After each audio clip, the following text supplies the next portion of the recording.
and I have Down syndrome. Something special just happened to me. My boyfriend asked my dad in the hand of marriage. He's wonderful. He's cute. I love him a lot. I want to be beautiful as a bride.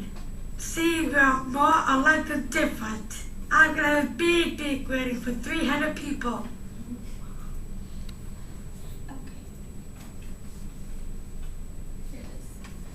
Okay, so my name is Julia, and as you can see, people with Down syndrome have the capability of being like normal people, wanting to go to school. There's other clips on that one, but it's too long. Like one of them's going to college, and one of them says that she wants to go on American Idol. Like they have different hopes and dreams, just like any other person. Growing up, I had a cousin who had Down syndrome, so I had it like in my life growing up. And I always saw myself as like different because he was different. But as I was older, I realized that he's not. He likes the same things that I do. He likes Virgin Waters a lot. He calls it Acapulco. And I also have a niece now.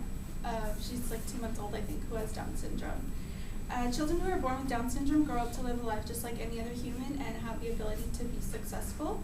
First, I'll talk to you guys about First I'll talk to you guys about why they're born with Down syndrome. Second, I'll talk to you guys about the characteristics, and last, I'll talk to you guys about how they are just like anybody else. So why are they born with Down syndrome? An article posted in March 2012 on the Developmental Research Review's website stated that in the 1970s, a couple sued the hospital because they didn't know that their child was going to be born with Down syndrome. So ever since, they do tests to women who are over the age of 35 to see if they would have Down syndrome. They have Down syndrome because they are born with an extra chromosome. We have 23 pairs, so 46 total, and they are born with an extra one, so they have 47. And that causes differences in their learning. They have a different brain format. So that is why they are born with Down syndrome.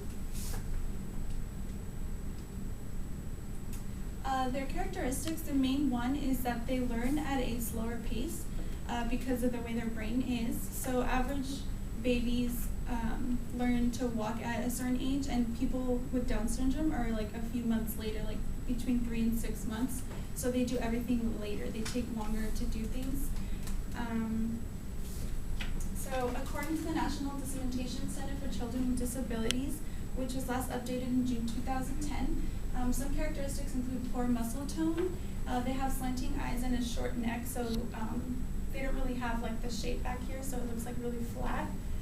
That's why they all look the same. And they also have health-related problems.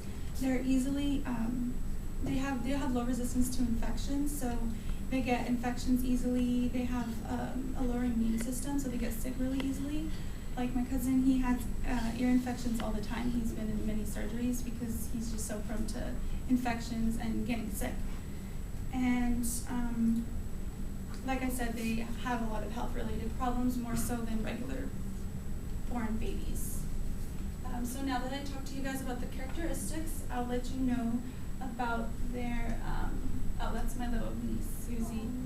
She's 2 months old now. So a father, Hurley, talked about his daughter in the New York Times magazine in 2011. He said that in many ways, his daughter has features of a regular teenager. She doesn't like him to get into her bedroom, and she loves pop music and vampires. And what average teenager doesn't like vampires nowadays? So she's like any other typical teenager. Also, an article posted in December 2006 by Buchholz and Riggio stated that Down syndrome is an intellectual disability. About 5,000 babies are born with it each year. It's actually been more common now, but it's also detected a lot more now. So a lot of parents now know that they will have Down syndrome, so they are more prepared for it. Like my sister, for example, she knew from very early on in her pregnancy that her daughter would have Down syndrome, so she was able to take a lot of preparations and stuff like that and be ready for it. Like I said, my cousin has a lot of similarities as well. He likes Latin pop, all that stuff. he has his likes and dislikes as well. So we just need to take the time to include them into our regular conversations. Like in high school, I'm pretty sure a lot of us had other teenagers that had Down syndrome as well. In my art class, I had somebody that had Down syndrome, and she would always try to talk to me about celebrities that she thought were hot and stuff. And like I would talk to her like she was just another girlfriend, because that's how they are. They're so friendly, and they don't even really understand that they're different or have a disability. So now that we have all learned something new about babies with Down syndrome, we learned that they have an extra chromosome, which is what makes them different. Their physical differences, and we also learned about their ability to succeed. Children who have Down syndrome can grow up to live a normal life and succeed and go to college, get married, and have a regular life. So first I talked to you guys about why they were born with Down syndrome, then I talked to you guys about their physical differences, and lastly I told you guys about how they are just like us. So hopefully now if you guys have somebody in your life who has Down syndrome or meet somebody, you'll treat them like